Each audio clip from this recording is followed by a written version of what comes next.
The book, The One Thing, changed my life completely, and I would love to tell you about it, but I was kinda hungry and instead made a pizza completely from scratch. So in this video you'll learn all about the book, The One Thing, and at the same time how to make a pizza from scratch as well. But now, andiamo!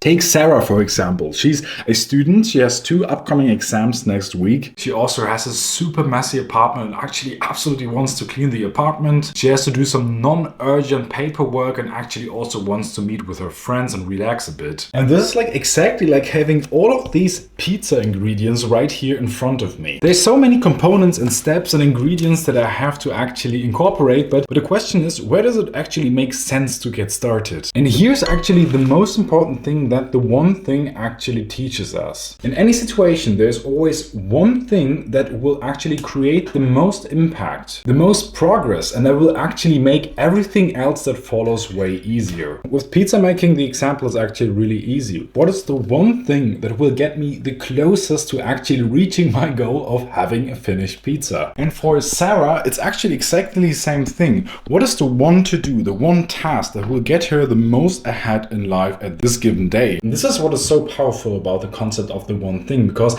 it skyrockets your productivity and at the same time minimizes stress. And looking right here at all the ingredients that I have for my pizza, it is absolutely obvious that I have to make the dough first before I can make the pizza. Without it, nothing else matters. So I normally kind of hate making the dough because it all sticks to my fingers and it's not the most pleasant thing to do and it takes so much time. And it's actually way more rewarding to do the topping of the pizza and the sauce. And when we're like stressed and nervous and have so many things on our plate, actually, it is so easy to think that everything on our to-do list is equally important. So Sarah might think like, yeah, I need to study, but I desperately need to clean around me. I need to do the paperwork, and I would so much more like to actually go out with my friends. It all sticks. But by applying the one thing pattern, it is obvious that studying is her foundation. Just like the dough is mine for the pizza, and without it, everything else would become pointless. If Sarah has an exam next week, then studying is her one thing. Otherwise, she'll have to retake the course next semester, costing her much more time in the long run.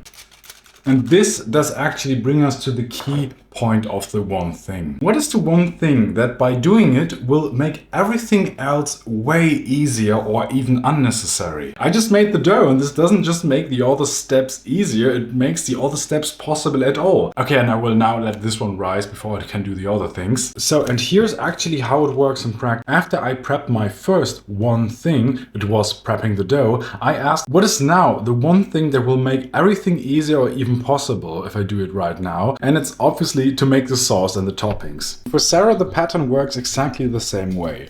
Her one thing is studying for the exam, starting by watching those lectures. And she can clean her apartment later. She can do the non-urgent paperwork another time. By always looking for the pattern of finding her one thing, she avoids actually getting distracted by the other less important tasks. But here's actually where it really gets interesting. After we completed our first the one thing, the pattern actually shifts. The next the one thing might be completely different. Many people identify their one important thing, like Sarah deciding to study, but then they push themselves too hard and they become kind of perfectionist. For example, they might be studying from 6 a.m. to 6 p.m. because they take studying really seriously. And then in this moment, when you're all tired and exhausted from studying all day, for many people those nagging inner voices creep in. Why didn't you study more? Why don't you clean the apartment now? Why don't you get your shit together and do the paperwork now? Why don't you do this and that and this? But here we have to apply the same pattern again. Sarah would ask, what is my one thing after this intense studying? And the honest answer might surprise her. It is probably rest and recovery. Chilling and hanging out with her friends becomes the next one thing, because although her mind is perfectionist, in reality, meeting her friends and just chilling is her the one thing at this moment, because she desperately needs that rest. The pattern always stays the same. You gotta find your the one thing. But what your the one thing actually is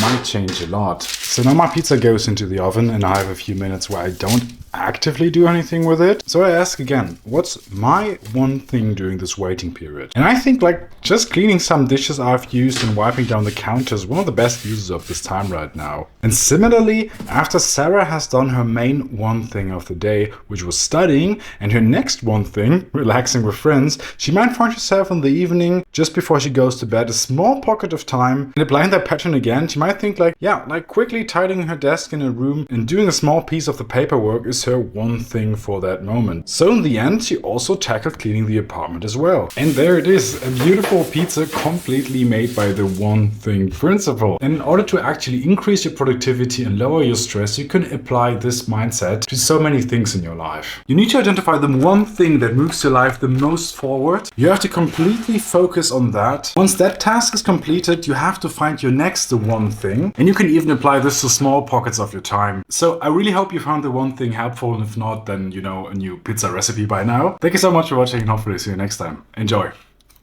Oh, that's so good. So good.